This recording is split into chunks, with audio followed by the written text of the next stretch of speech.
We had three breakout questions on the table. What's the thesis of the text? Why are names so central to the Dagara Society? And then finally, what stood out to you most about the reading? Who would like to start?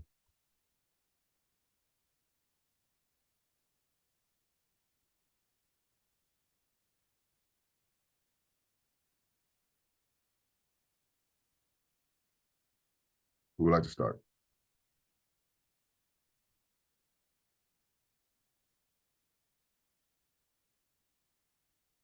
I could start. So like I think the thesis was most like the reading was just about how the West was like experiencing a crisis like involving like the loss of culture and values due to colonialism, and Malidoma was traveling to the West to like share knowledge and prevent like the further loss of culture and heritage. That's a good thesis. Thank you. Who else would like to share the thesis?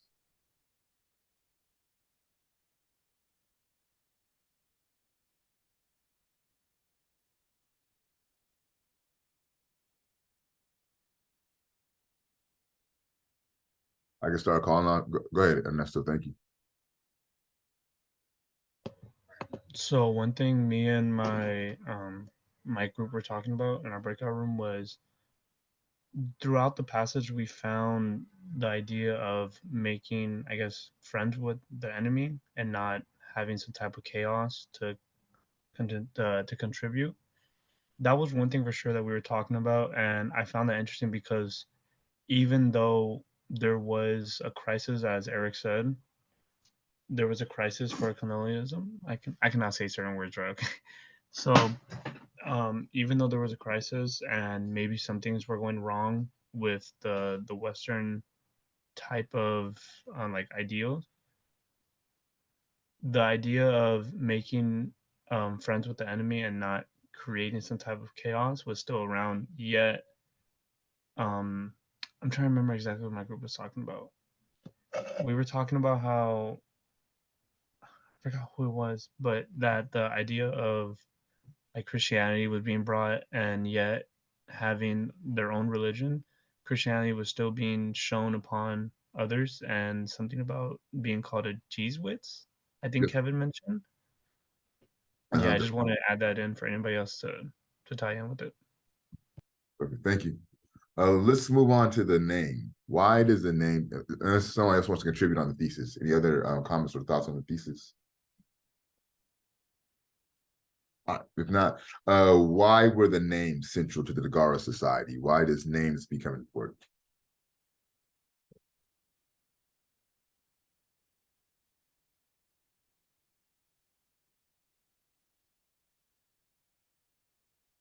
I'll try to answer, Professor. Sure. Um, so actually, if I'm not mistaken, I did search it up. That Malidoma actually translates to friendship, and so I believe that most of the names are actually give the meaning of something good or anything positive. Yeah, absolutely, Fabian. Thank you. What else? Who else would like to comment on the purpose of names? It's stated very clearly within the text. It's kind of like all names have their own like kind of like meanings, like stringed on with each other. Um, I can't really give an example because I haven't like read all of it, so my apologies. But obviously, Malidoma's friendship, and with the name Jesuits, it's a member of the Jesus Society. So that's like Catholics, Christian, etc. So the name Jesuits, instead of calling them like Catholics or Christian, which later on they say Christianity, um, they call them Jesuits. So essentially, what that is a French Jesuit missionary, right? Just saying that somebody who is a Christian missionary. This is what their term they had for missionary. So it's not necessarily a name of someone, but it's a name for a certain group of people. In this case, being the French missionaries who are professing Jesus. Good call out. We'll get one more about the name, and then we can move on to what stood out. Any other thoughts on the importance of the name?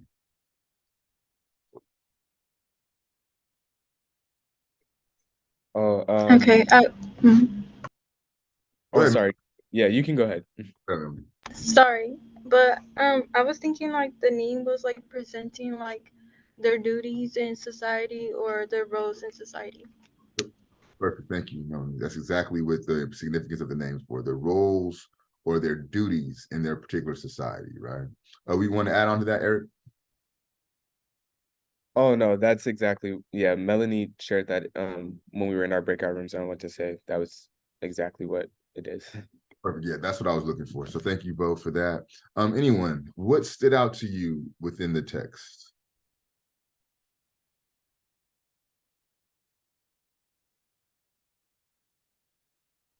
Kind of like how all like subjects in school relates to Christianity.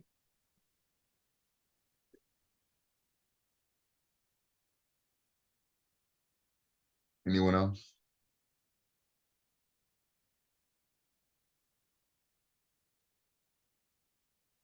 Go ahead, Jay. I just wanted to say that I thought it was interesting, like the name of it. I think how you pronounce it, it's Malidoma, right? I think it's yeah. So I just wanted to say that I thought it was interesting how it kind of makes it seem like the middleman between like violence and like chaos, and kind of like being that like wire between all of them. So I just thought it was interesting that that it's kind of just that I like the phrase that what was it? It was like friendship between like enemies, or like friends with your enemies. I just thought that was really interesting for the name. Yeah, he who befriends the enemy. Yeah, Yeah. good call. I think middleman is another way to kind of say that, right? Like an intermediary. So I think that's a great assessment. One more, and I'll go into my lecture. What stood out to you? Something that surprised me was when Malidoma, I think that's how you pronounce it, said that Africans were viewed as pests and reminded the French of like their own guilt. And that kind of reminded me of like Americans, like white people here, trying to get rid of like colored people. I don't know if that's the right term, but yeah. We can say people of culture will probably be a more accurate term. When you're talking about colored people, that's more of like the Jim Crow South type terminology, right? Colored bathroom, white bathroom, right? So again, I would offer people of culture as more of an accurate terminology for the group that you're speaking of. All right, so let's jump into it. What you all read was the introduction to the text of Water and the Spirit by Malidoma Patrice Somé. That's a picture of my, you probably can't see that. He is a shaman. He is a spiritual priest, a traditional African priest out of the area of Burkina Faso. And he's a member of what's called the Dagara Society out of Burkina Faso. And what I want you all to do for next week's class for Monday, find out what your name means. Talk to your parents or find out why they named you, what they named you. If there's no meaning, were you named after somebody? Try to understand or glean the significance of your name, okay? And then we'll talk about that on Monday. But he starts off the passage, my name is Malidoma. It means roughly, be friends with the enemy or stranger, all right? So that's what his name means, as you all pointed out. But here's the important part. Because the Dagara believe that every individual comes into life with a special destiny, some names are programmatic. Now, I don't want to skip over a very important part. This society, this particular culture, believes that everyone comes to the earth, comes to this realm with a specific destiny, right? So each one of you have a destiny from a Dagara belief system standpoint, right? I am a practitioner of the Akan tradition that's out of Ghana in West Africa. Same thing. It's the belief that everyone is born with a purpose or a destiny. For the Akan, we have what's called the okra, or what is the soul, right? And within your soul, you have your personality. And within your personality gives you the characteristics that help you understand what your destiny, your purpose is, right? But for the Dagara, in Malidoma's case, names serve as that purpose. And he says that some names are programmatic because they inscribe the destiny or the purpose of the person who carries that name, right? So in Malidoma's case, to be friends with the enemy was his purpose, right? To make friends with stranger was his purpose. To serve as that middleman between African people and European people was his purpose. And his name insinuated that. They describe the task of their bearers and constitute a continual reminder of the child, to the child of their responsibilities that are waiting up ahead. A person's life project is therefore inscribed in the name she or he carries. As my name implies, I am here in the West to tell the world about my people in any way I can, and to take back to my people the knowledge I gain about this world, right? So, and again, to go back to Jay's contention, he's serving as the middleman between the African world and the Western world, right?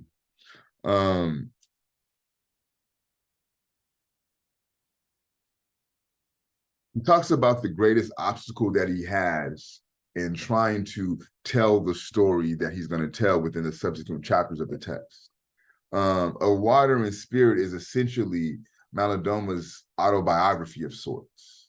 And from reading the entire text, there's things that happen within the text that you will not believe are true because they're beyond our conventional wisdom, right? So he says, the greatest obstacle I encountered was finding a suitable way to tell my story. I could not speak English when I arrived in the United States 10 years ago, even though I had taken some English classes at the Jesuit seminary in my teens. Although I have made great strides in oral communicating in that language, it is still very difficult to write this book. One of my greatest problems was that the things I talk about here did not happen in English. They happened in a language that has a very different mindset about reality. There's usually significant violence done to anything being translated from one culture to another. There is usually a significant violence done to anything being translated from one culture to another. Did I ask y'all how many of you are bilingual in this class? Did I ask you that question earlier at all? So how many of y'all are bilingual in this course? Okay, so we have quite a few of you. Cool. Almost all of y'all. Who I noticed did not raise their hand was Jay and Eric. I would argue that you are bilingual. Let me ask you this. Do you guys have jobs? Either you work right now? No. I used to work, but I don't got one right now. Okay, so although you don't work right now, when you were working, the way that you talked at work, is that the same way that you talk to your homeboys on the block? No. Eric, no, right? So there's a specified dialect that you present when you're in professional settings, right? That qualifies you, in my estimation, to be bilingual, okay? But for the normative, we'll put an air quote on that, bilingual speaker, he's arguing and he's asserting that, to make the translation from, in some cases, Spanish to English, right? There's a violence done upon the attempt to make that translation, right? For those who are bilingual, is English your first tongue or your second tongue? Or is English your native tongue, as they call it, or your secondary tongue for the bilingual? Second. So in Kevin's case, right, for most people, they're saying they're second. So you understand then that there's like a cognitive process that you go through from hearing the word maybe in Spanish in your head to having to produce it in English to your mouth. Does that make sense? Y'all with me on that, right? So in that translation, in that cognitive process, there's damage being done that Malidoma is arguing, right? Because oftentimes English is presented as the more proper language, the more widely accepted language, right? Just like this, for the same reasons why Jay and Eric don't speak the same way that they speak at work as they do at home, right? A lot of y'all won't speak Spanish in work because that's not deemed acceptable in that environment, right? So you can understand now how there's a level of superiority that's been added to English. There's a layer of superiority that's added to acting and talking professional and having this type of proper sounding voice, right? So that's the violence that Malidoma is talking about that happens when you try to produce these translations. For example, right, he talks about, his grandfather's funeral, I think in the second chapter of the text. And his grandfather makes his transition in his home, right? But he has to be transported to the burial site so they can do the appropriate ritual so he can be buried the correct way. When the community discovers that Maladoma's grandfather has made his transition, all of the elders from the community come into his compound. They begin to pray over the body. And he tells a story of how, like, they begin to mix herbs in these large vats or these large bowls in these large containers, right? And he would put certain herbs and things of that nature, certain powders and things of that nature, and a smoke produced in the room, right? And he says that the smoke got him a little bit dizzy, but the next thing he knew, the vases that the herbs were being boiled in went from being on the floor to now being on the roof, right? So they've been turned up, down, and they're sitting on top of the roof. The smoke continues to fill the room, now not from the bowls being on the floor, but from coming down from the roof. And it causes the grandfather who has made his transition, right, to rise up out of his deathbed. More elders come into the compound and they begin to beat the drums. And as they begin to beat the drums, the grandfather's body raises up out of the bed, right, stands up and proceeds to dance a few miles to his burial site. Now, in our conventional wisdom, there's no fucking way that that's possible, right? We don't have the language to even articulate, as best as I tried, the phenomenon that he explains within the text, right? So again, in the attempt to try to explain these things, there's violence that's being done to the phenomenon that is trying to be articulated. And this is what he states is the greatest challenge in writing this book, right? I think this is important. He talks about how he gets kidnapped by a French Jesuit and placed into the missionary schools. And through his time in the missionary schools, his Sia, or his soul, has been removed from him, and he has been infused with the Sia, or the soul of the white world, right? And he had to go through an initiation of sorts to get his soul back into his body, to get his African sense and his African self back into his body, right?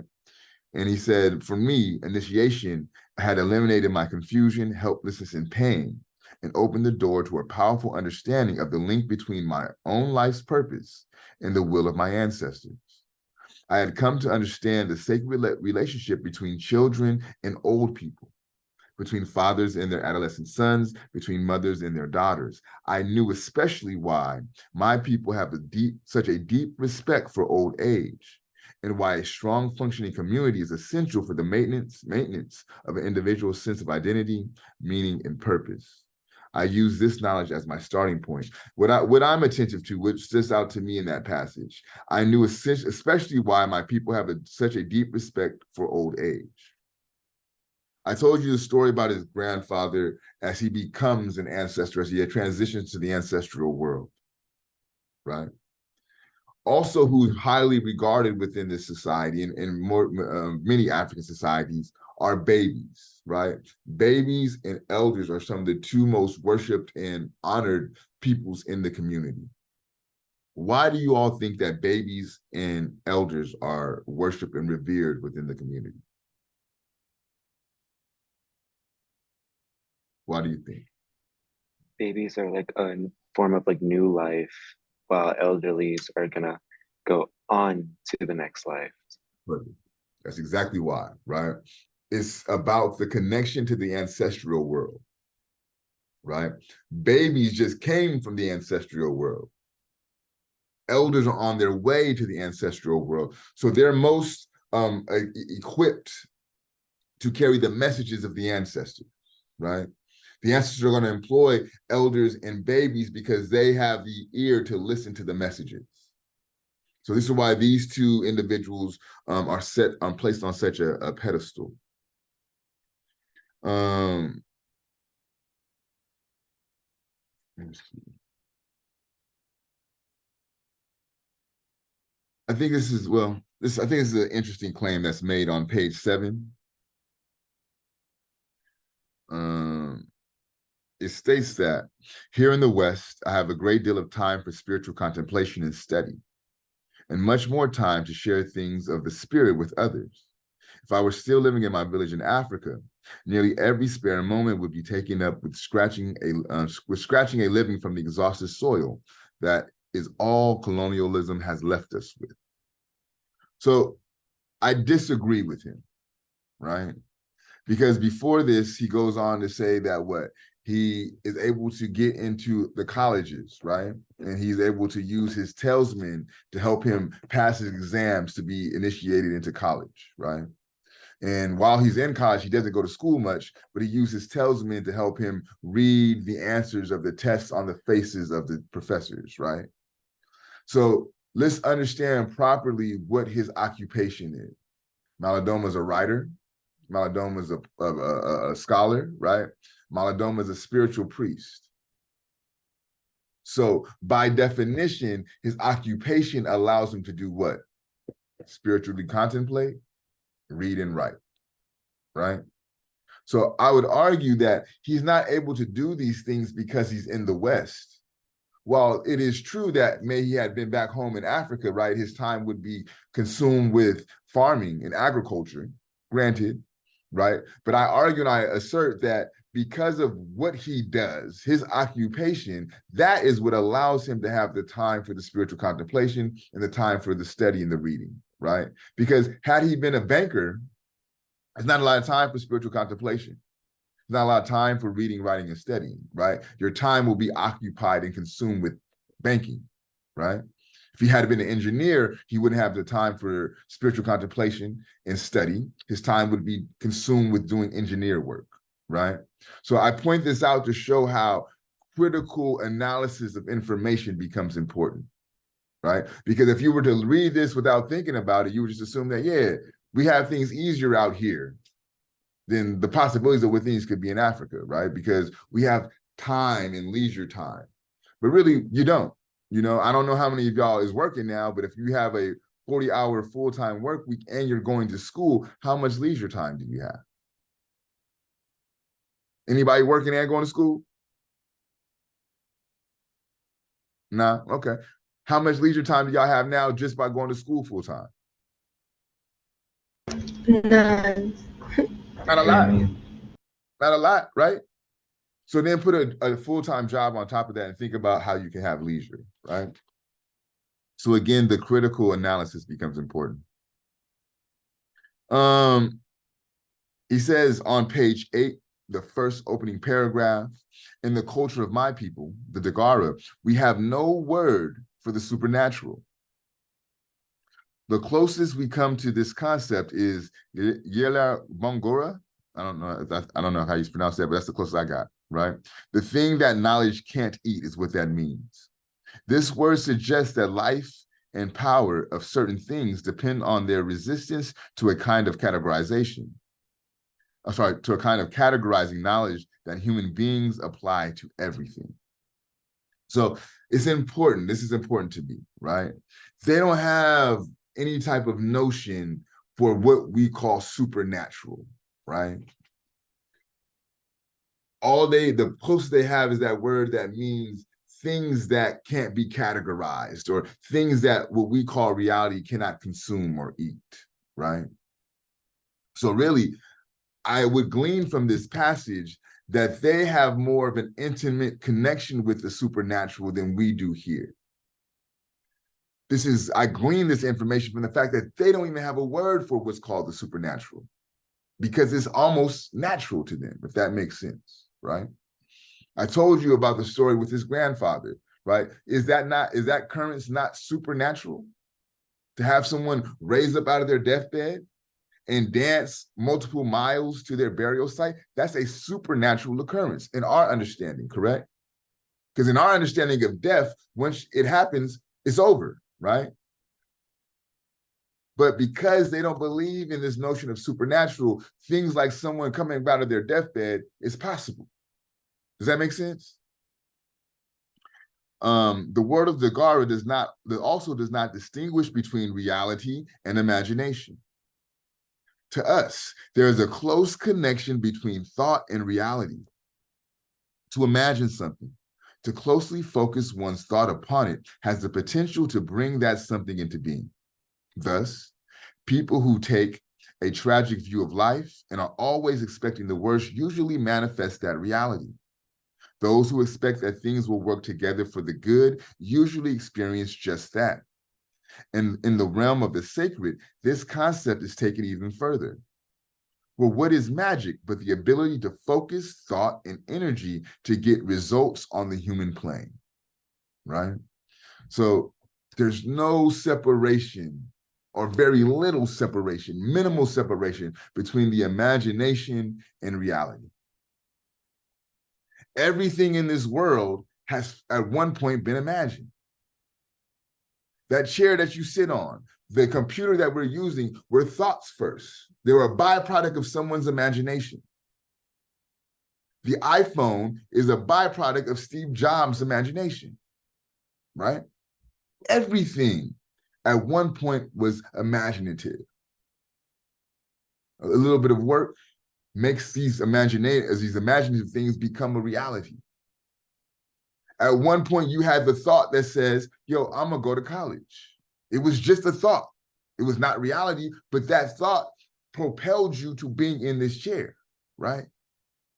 So I think where we in the West are falling short is we're not giving enough time, credit, and credence to the imagination. For some reason, as we get older and we get more mature and we get more inundated by life's bullshit, we lose our capacity to imagine. All we imagine is getting a good job, having a family, and retiring. That's the best that we can imagine for ourselves. The imagination is limitless. The imagination is situated in limitless potential. You can do, you can have, you can be whatever you so choose within your capacity to imagine it. That's where the freedom lies. This is ancient technology. This is ancient wisdom that had already had that figured out, right?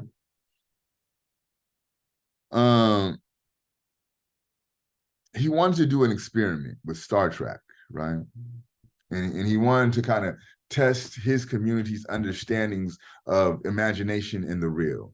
And he says on page 9, my elders were comfortable with Star Trek, the West vision of its own future, because they believe in things like magical beings, Spock, traveling at the speed of light, and teleportation. The wonders that the Westerners imagine being part of their future are very much a part of my elders' present. The irony is that the West sees the indigenous world as primitive and or archaic. Wouldn't it be wonderful if the West could learn to be as archaic as my elders are? I think there's two things going on in this passage. One, I think is really, it's a beautiful critique of Western culture, right? There's a level of irony built in the paragraph. And then also to me is magnificently written. Like he places his argument together very well and ends with a very ironic question, right? So let's unpack a little further. So within his experiment of having his elders watch Star Trek, right? And what he does is he brings the TV, brings a VCR, plays the tape, and he says, yo, this is what's going on in the West, right? Are y'all familiar with Star Trek? Is that like a reference that you understand? All right, cool. So his elders are watching this, like, yeah, bet. That shit makes sense. Okay, they got spaceships, they got little funny looking creatures with weird ears and shit. Like, nah, that's cool. I get that, right?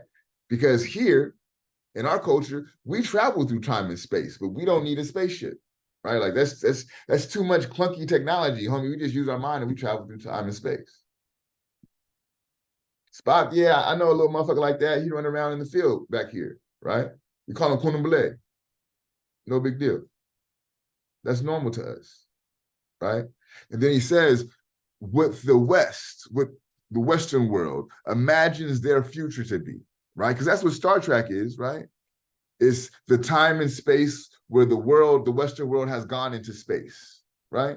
And this is what their imagination of what the Western world's colonization of space will look like, right? So this is a future project, Star Trek. Said, man, we already doing that shit. That's our present reality, right? That's happening for us right now. We can travel through time and space right now. It's not about the future, right? We've been doing that. And then he poses the question of irony. Wouldn't it be wonderful if the West was so primitive or archaic as we are? And that question, in my estimation, it makes you wonder, or it critiques this notion of who is really modern and advanced and who is really primitive and archaic. Has anyone that we know in our Western world had the ability to move through time and space? No. Have y'all ever seen somebody get up from the dead and dance in our Western world? Nah. Be saying in Africa, that should be happening. It's an everyday thing. In fact, it would happen more often if the Western world wouldn't have came in and interfered. These are the claims that he's making. And again, this is his autobiography, right? So you can say that he's lying. That's one way to approach it. Or we could imagine this as a reality and understand, and then begin to ask why we can't have the capacity to do these type of things.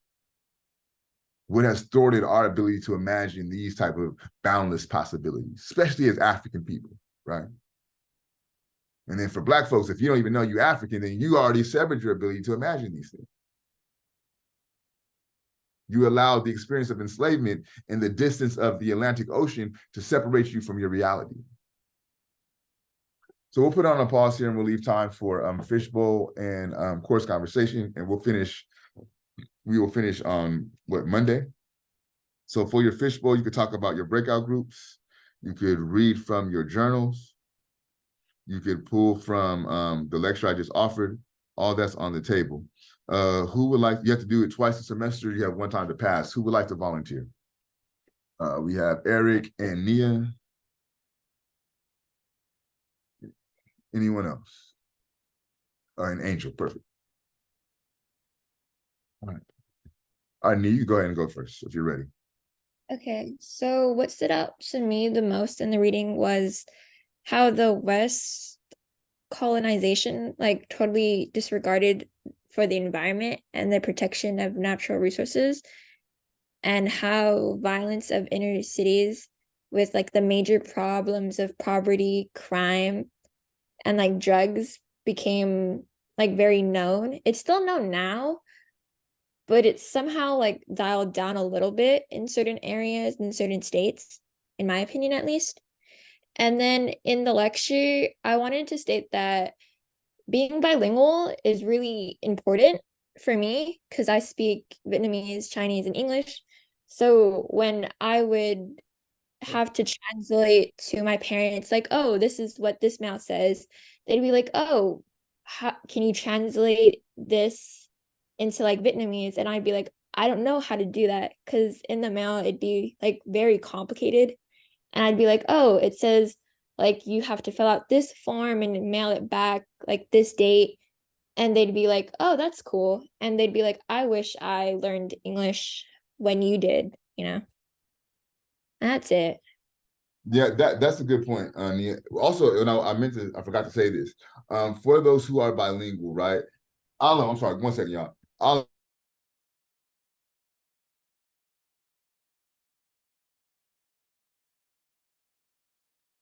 My fault, y'all. My kids just got home from school. For those of you that are bilingual, if you need to say something and you can't put the words together to say it in your native tongue, right? Like say it in the language that your mind hears it in. That's okay. Even if I don't understand that shit, it don't matter. For me, it's more important that you get the thought out and you minimize the harm of the translation, right?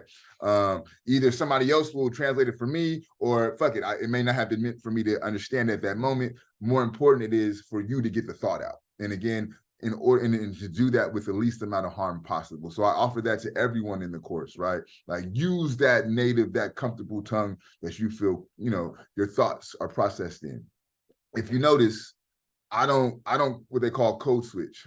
I talk like this all the time. Talk like this to my kids. I talk like this to my parents.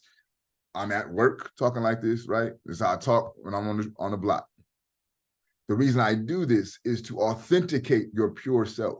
You don't have to be someone else to be professional. Does my diction inhibit my ability to be your professor? I would say no. I would say, in fact, it may add to my ability to be your professor, because it makes a layer of relatability that may not have been there, right? Eric?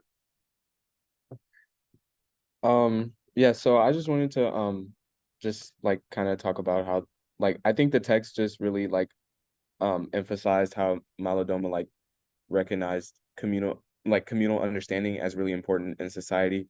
And also one of the quotes that I did write down in my notes was one of the quotes that you mentioned earlier, which was, "I knew especially why my people have such a deep respect for old age, and why a strong functioning community is essential for the maintenance of an individual's sense of identity, meaning, and purpose."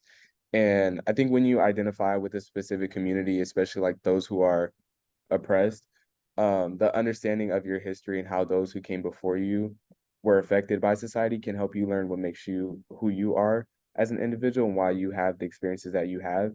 And also in communities, knowledge is like just shared on such a broader scale, so it makes you learn from so many other perspectives and just your own.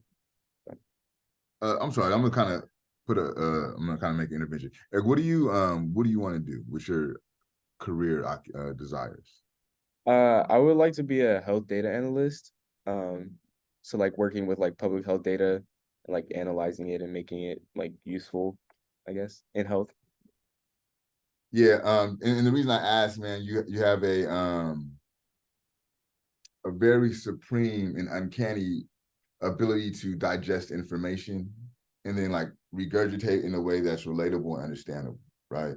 And I do think that it will be beneficial for you in what you want to do, but yeah, that's not something that comes natural to a lot of people, but it seems to be very natural for you. Like you always have, when you do make your comments, it's very like introspective and insightful. And it lets me know that you're doing a deep read, but also you're able to kind of articulate in a way that's very clear and ready to understand, So yeah, I just was curious. Thank you so much. I really appreciate that. Thank you. Yeah, no, it's true. You could be a professor if you wanted to. Angel, what you got for us, man? I hope it's okay, but I'm gonna pull something from your lecture and kind of bring up another topic, if that's okay. You mentioned how people as they get older stop imagining things and or lose their creativity, and I something similar to that is like I always tell my brother every day. Growing up, I would always hear like people would settle for like just a regular job or some office job, and I always felt like me and my siblings, or just me and myself, like didn't see myself in a regular job. I understand that people have to fit that job, like so that like society can run it or whatever. But I feel like everybody's going like settling for a regular job, and I think that's why I chose to go into art, like fine arts, because I feel like as we grow up, like we should really continue to be creative. And again, that's that's what got me into fine arts. I didn't want to settle for like some office job, because I think that imagination is really important. Yeah, I think Angel, just listening to you, if you had to live that reality of your typical office job, that would be a prison for you, right? Like someone with the spirit of an artist can't really operate within the confines of this like 9-to-5 reality, right? And I salute you in your efforts, and I not only do I wish, but I know all of the success for you, right? Like I know you're gonna achieve that. One second, bro. But here's my concern with like the state of the arts right now. Not state of the art, but state of the arts, right? Especially looking at music, because that's probably one of my more favorite art forms. The commercialization of it, right? Or what I would call like this neoliberal capture of artistic production, right? And you see kind of the tension of that being produced now with the worker strike, right? Like, how do you compensate my work effectively or appropriately? And that's also kind of spilling over into music in the sense that, you know, how do these streaming services regulate the appropriate payment for my art, right? And then also, especially from the standpoint of hip hop, and I was talking with my wife about this earlier, the messages that are being produced, right? And especially from like the women rappers, right? I think the commercialization of women rap has gotten to a point to where you're only hearing one message and it's very flat, right? How many, so like, for example, if I were to say the name Cardi B, how many of y'all know that name? I say Megan Thee Stallion, y'all know that name, right? So there's a list of rappers I could say, and y'all like, yeah, I bet I know who those are. But for example, the artist I was playing at the start of class, Little Sims, you may not have heard of her, right? There's another woman rapper by the name of Rhapsody. I don't know if y'all heard of her, but I bring these individuals up because they're not rapping about the shit that the Cardi B's and the Megan Thee Stallions and all of these commercialized popular rappers are rapping about, right? They're rapping about things that I offer that are of substance, right? They're rapping about the complex issues of womanhood, right? And I'm not saying that there's not places for the Cardi B's and the Megan Stallions of the world, right? Like, yeah, that's cool too. But it has, I would like to see a diversity of thought, because I know that what Megan Thee Stallion is rapping about, that's not all that women think about, right? So as someone who is a fan of art, someone, and again, music being one of my most favorite expressions of art, you know, I'm concerned with how the commercialization has kind of captured the message and flattened the message, right? Because that Megan Thee Stallion trope, that's always been there, right? Like before them, there was the Little Kims, the Foxy Browns, like that's not new, but it was also kind of partnered with Lauryn Hill, Erykah Badu, so there's a balance that was presented, right? But now where there's no balance is producing this information of, or this understanding of womanhood, and in particular Black womanhood, that to me is flattened, it's static, and it doesn't account for the complexities of Black womanhood. So yeah, I definitely support you in your desire to be in the arts, and I think you're right. And I think if more people were to view life in this capacity, right, it doesn't allow for the imagination to die. And it allows for us to have really a more fun space to exist in, right? To live in a state of play is to be in a space that's exciting and fun. And to right now, it's very dull and didactic, right? Like just try to get to the next day, hope to get to the weekend, hope, you know what I mean? And it doesn't have to be like that. Other thoughts, other comments, other concerns? Go ahead, Eric. Kevin, excuse me. To add on what Angel said about like the whole like as you grow older you lose your imagination.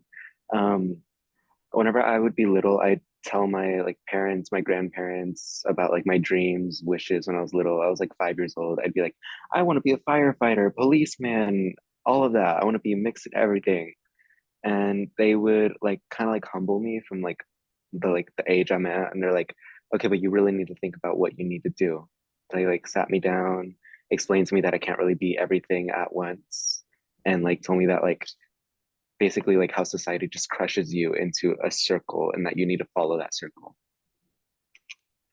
And you know, and it's sad because like I think what happens, like your grandparents' dreams got smashed, right? And they don't want you to experience the displeasure and the hurt that they experience when losing their dreams. So to protect you, they tell you these things, right? But what if it's not the case? And what if that shit work out? then what, right? Like it's just as much possible that it could work as it is that it don't work.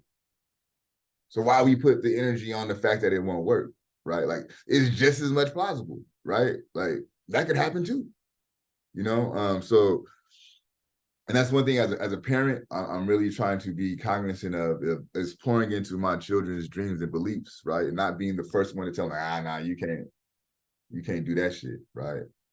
Because it's gonna happen. Just I don't want it to be me, you know. Other thoughts, other comments, other concerns. Go ahead, Jay.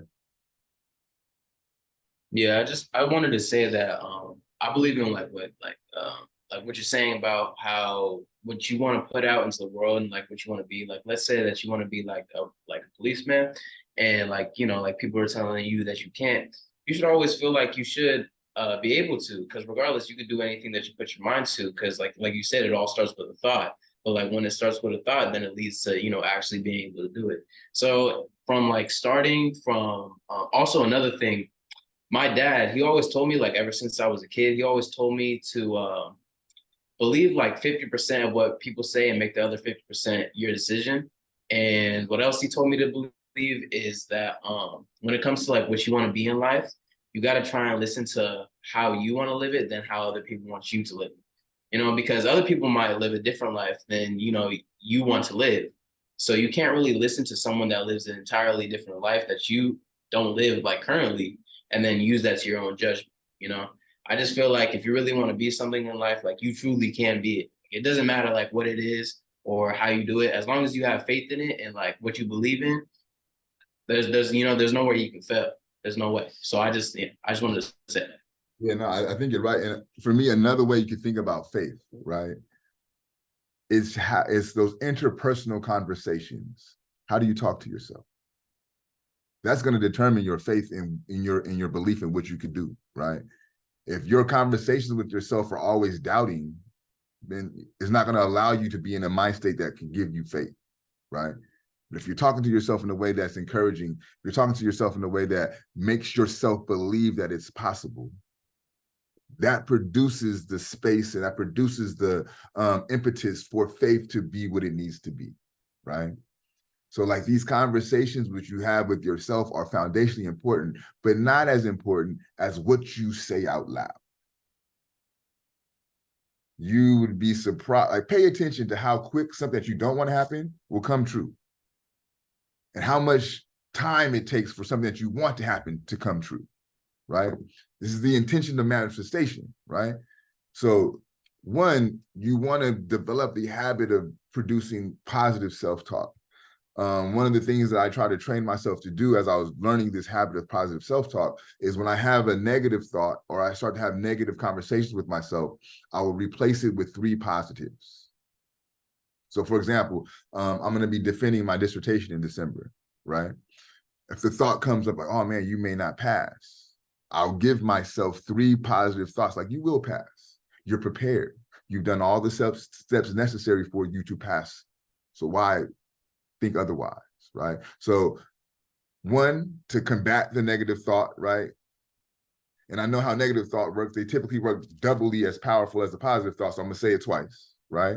And I'm gonna say it a third time just to give me a cushion. So that to me begins to train my mind to reinforce these positive thoughts. And if you have a negative one, whatever you do, don't say that motherfucker. Just keep that in. But what you let out is that positive thought because you want the energy, you want the ethers, you want the vibration and the vibratory frequency of the earth to pick that up and make that your reality. But then you have to do the work necessary to make that come into manifestation, right? You can do all the positive thought thinking that you want. You can say all the positive shit that you want, but if you ain't gonna do the work, all that is aspiration, right? This is old African science to manifestation. Now they call it new age thought or some bullshit. It's what African people have been doing since the beginning of time. You think positively, you speak positively, and you do the work necessary, and it will be. That's it. Other thoughts, other comments, other concerns. We'll get 2 more and call it a day.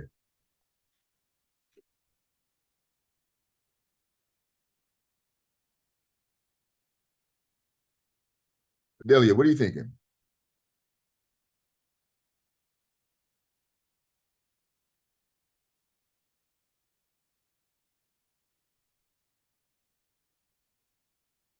What are you thinking, or what are you feeling?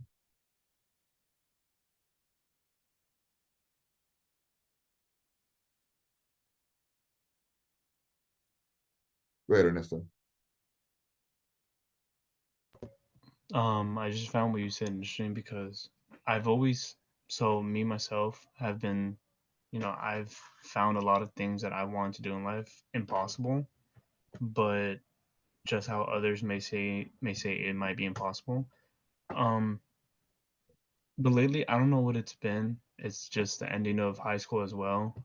I was told by one of my old coaches that this idea of saying the positive things out there, actually believing in it and just thinking positive about it can actually work.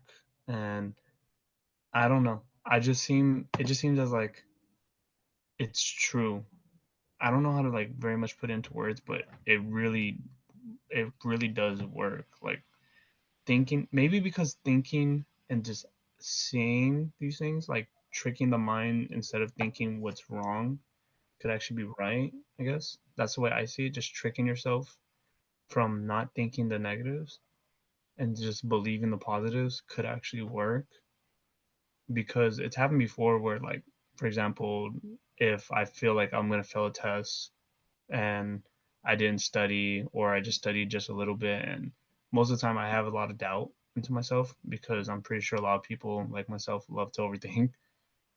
But it's just the idea of actually, you know, thinking the positives and actually tricking yourself into not thinking negatives can actually work time to time. Maybe not 100%, but that's just my way of seeing it. Like the impossible isn't impossible, and it can actually be done. Yeah, and I would say more so training yourself opposed to tricking yourself, right? Because it's not like a underhanded type of thing. Like you're just putting yourself in the mode to where not only are you always thinking positive things, that's just how you live life. And at a certain point, when you train yourself that way, it will be second nature. Abigail, why don't you close us out today?